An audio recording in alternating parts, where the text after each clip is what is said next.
Por fim, nós vamos falar sobre Carlos Drummond de Andrade. Meus queridos, meus nobres, minhas cabeças pensantes, minhas mentes fervilhantes que estão aí fervendo esses miolinhos. Olhem aqui e nós vamos ver agora como é que funciona a poesia do Drummond. Vamos dar uma passada geral sobre algumas coisas aqui, como por exemplo o nome dele. Então nós temos Carlos Drummond de Andrade, né, que é o nome da segunda geração do modernismo, segunda geração do modernismo, também conhecida como geração de 30. Lembrando que nós estamos falando aqui da poesia. Poesia. Então, a poesia da geração de 30, ela vai ter um viés mais espiritualista, o que a gente chama que, na verdade, há um amadurecimento da segunda geração da primeira geração de 22 para a segunda geração. O Drummond é o principal nome desse momento e é importante você olhar para o Drummond de uma maneira um pouquinho diferente do que da Cecília Meirelles, o Vinícius de Moraes, Augusto Frederico Schmidt, Murilo Mendes e Jorge de Lima, entre outros poetas que fazem parte dessa segunda fase, porque na segunda fase a espiritualidade nesses outros poetas ela é muito forte, mas no Drummond a subjetividade e a pessoalidade, as crises existenciais, elas são mais intensas. Aqui nesse documento a gente tem muitos elementos, muitas características, inclusive sobre a divisão da antologia poética do Drummond, que foi uma síntese feita por ele mesmo, e ele divide em vários temas que tratam sobre o indivíduo, terra natal, família, amigos, sobre choque social, sobre conhecimento amoroso, sobre tantas outras coisas que estão aqui elencadas. A gente não vai partir disso aqui, mas é importante a gente ver algumas partes dessa antologia, como por exemplo, um eu todo retorcido, em que a gente tem essa expressividade da subjetividade. Nossa, de novo, como se expressa a subjetividade, o eu, a visão de mim por mim mesmo. Então, aqui nós temos questões que estão relacionadas à constituição do indivíduo, a quem sou eu, o que faço, né? Para que estou no mundo, que já chega próximo de um questionamento existencial. É bem comum essa relação da fragmentação do eu lírico na obra drummondiana nessa primeira fase, e a gente tem aqui uma característica muito marcante que é o gauche, certo? A gente vai ver que isso também pode ser considerado uma fase dele, a fase gauche, em que ele se considera tipo um zero à esquerda, um malfadado, gauche é esquerda em francês. E aí, alguns poemas que estão aqui, como o Poeta de Sete Faces, Soneto da Perdida Esperança, que estão presentes na antologia poética, certo?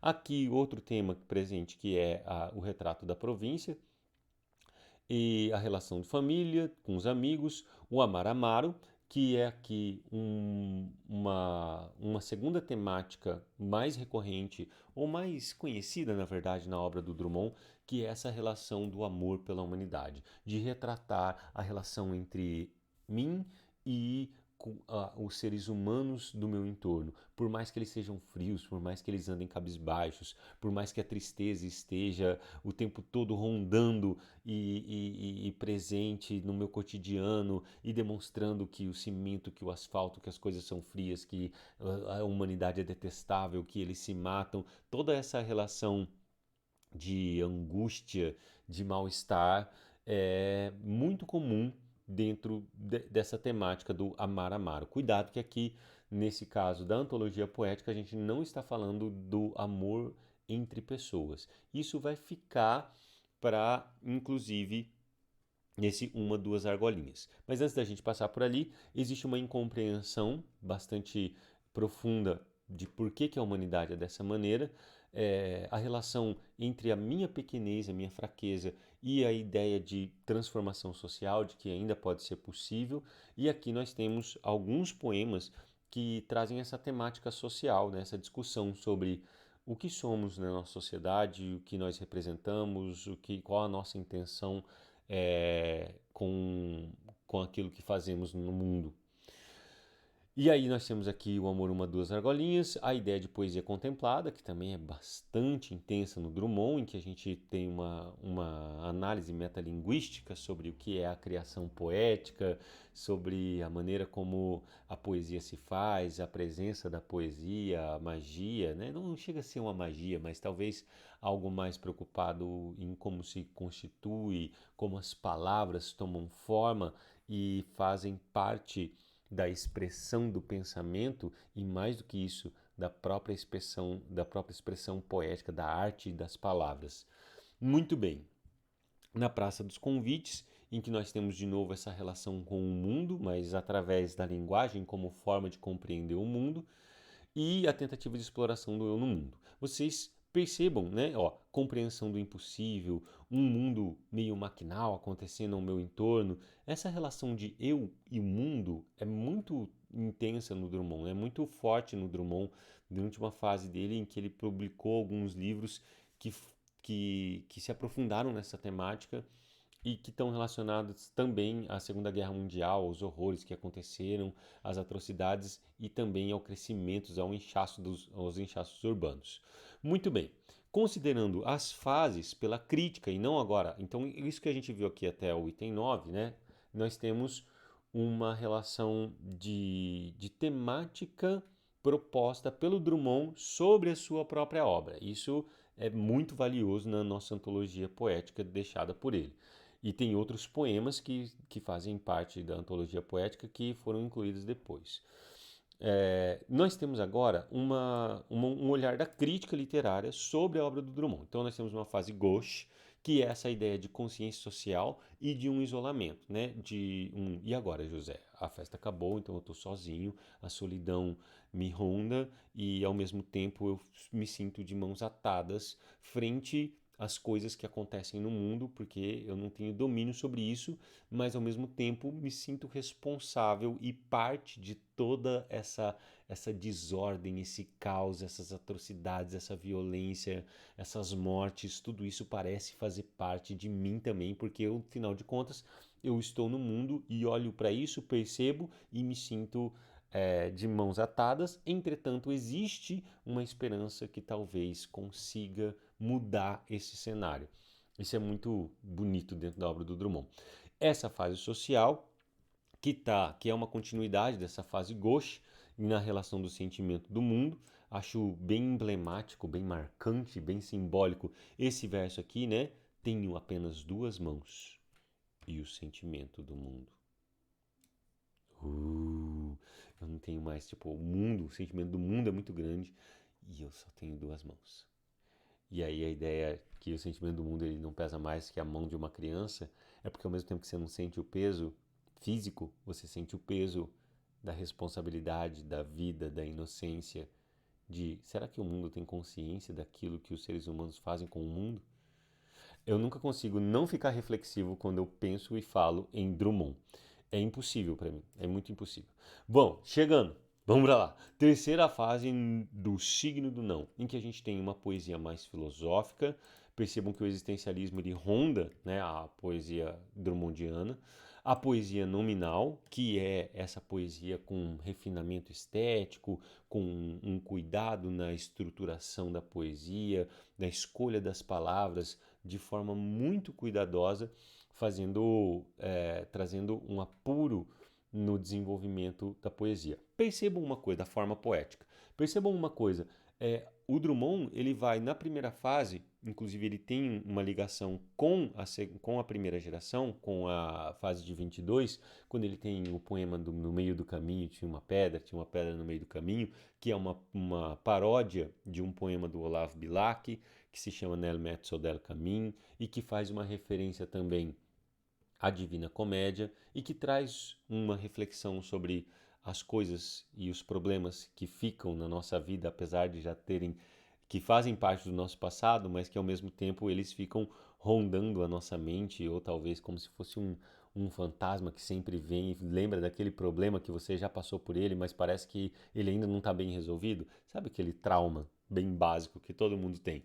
E aí aqui a gente tem essa relação ao mesmo tempo dentro da obra do Drummond que tem essa poesia, que tem essa piada, ele também traz depois um refinamento estético, que era uma coisa que os modernistas da primeira fase, eles começaram a desconstruir. Isso é muito interessante a gente notar na segunda fase, porque o amadurecimento da primeira para a segunda fase é exatamente essa relação de não precisamos mais quebrar nada, não precisamos mais destruir nada na fase de 22, nós precisamos, na verdade, estruturar novas formas de se fazer poesia. E aí, a partir disso é que começa um cuidado estético que na geração seguinte, na fase de 45, vai ser ainda mais apurado e mais refinado e às vezes até mais hermético em algumas situações, como João Cabral de Melo Neto. Seguindo na quarta fase, a fase da memória, a fase de reminiscências, a fase em que ele vai trazer para a gente uma compreensão sobre quem é o Drummond. E aí é muito legal essa reconstrução literária da memória, porque ela é fantasiosa, né? Apesar de ser autobiográfica, ela constrói elementos míticos, ou seja, mitos do próprio Drummond. Como assim mitos? Figuras mitológicas. Então ele tem, né, os parentes, amigos, que são como seres mitológicos que fizeram parte da infância dele. Porque hoje, você pensando hoje na sua infância, você não pensa da mesma maneira como você viveu a infância, porque você tem o olhar do adulto referente àquilo que você viveu na sua infância. Olha que coisa mais maluca isso, né? A gente, quando reconstrói a memória, a gente cria outro sentido para aquilo que a gente já viveu. Inclusive, às vezes a gente inventa coisas novas dentro disso. Então, o Drummond ele utiliza essa memória como um elemento de criação literária, de maneira que ele vai constituindo um novo mundo da infância dele mesmo.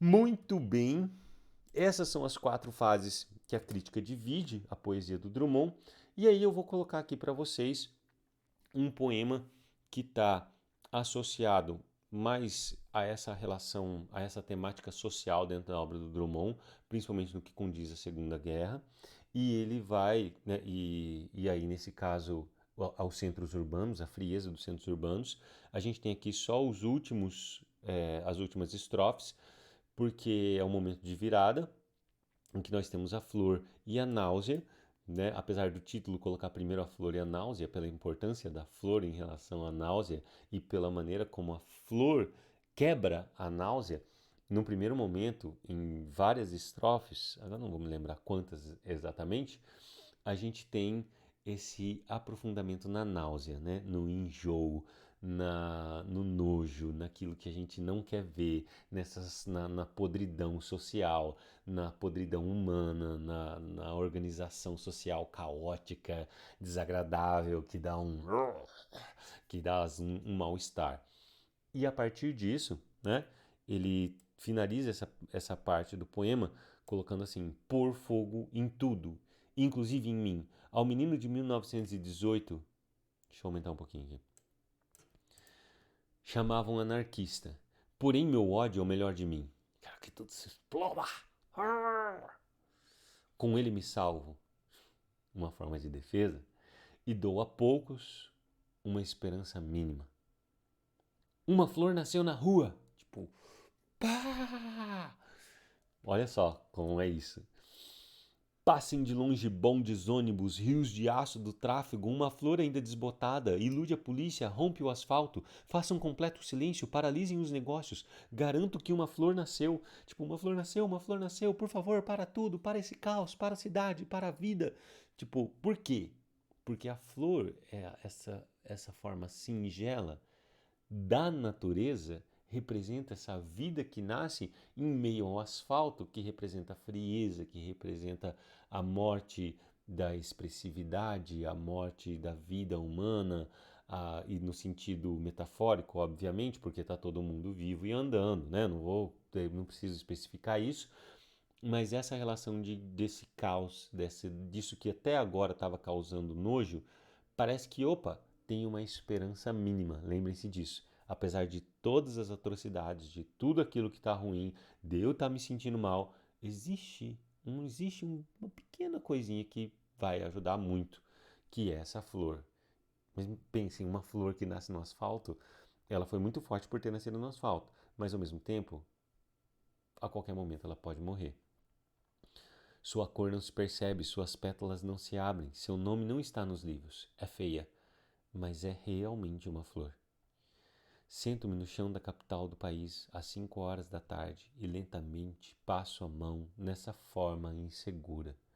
Do lado das montanhas, nuvens maciças avolumam-se. Pequenos pontos brancos movem-se no mar, galinhas em pânico. É feia, mas é uma flor.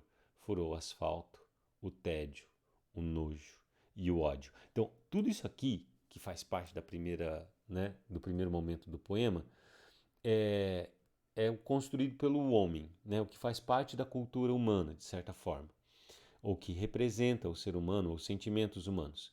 Agora, quando ele coloca aqui, ó, a flor, e aí ele senta-se no chão da capital do país às 5 horas da tarde, tipo, né? No momento em que o dia está se findando, no momento em que a energia dessa cidade está começando a decair, né? Ou ainda a dar aquela última agitada até chegar ao fim do trabalho, etc. Ele olha, tipo, passa a mão para sentir essa realidade da natureza, e aí ele percebe as montanhas, que até então não tinham aparecido. E ele percebe as nuvens, tipo, as nuvens, por mais passageiras que sejam, elas parecem maciças nesse momento, que vão se avolumando, vão crescendo. Pontos brancos movem-se no mar, o mar, então, tipo, ele começa a perceber também a grandiosidade e a fragilidade da natureza, né? Então é isso, meus nobres. Um pouquinho de Drummond. Vai, volta. Um pouquinho de Drummond para vocês. Aí voltou. Um pouquinho de Drummond para vocês poderem ter, né, degustarem, entenderem de forma geral qual que é a proposta do Drummond. É um pouquinho dessa relação entre a segunda e a primeira fase. E, meus nobres, compartilhem o vídeo para quem precisa saber de Drummond. Tem vestibulares aí como o da Universidade Estadual de Maringá e também vestibular, o próprio Enem, que cobra muito Drummond porque ele é um poeta extremamente significativo dentro da nossa poesia. Um forte abraço para vocês, um bom português, um abraço do professor Hernandes. Até mais.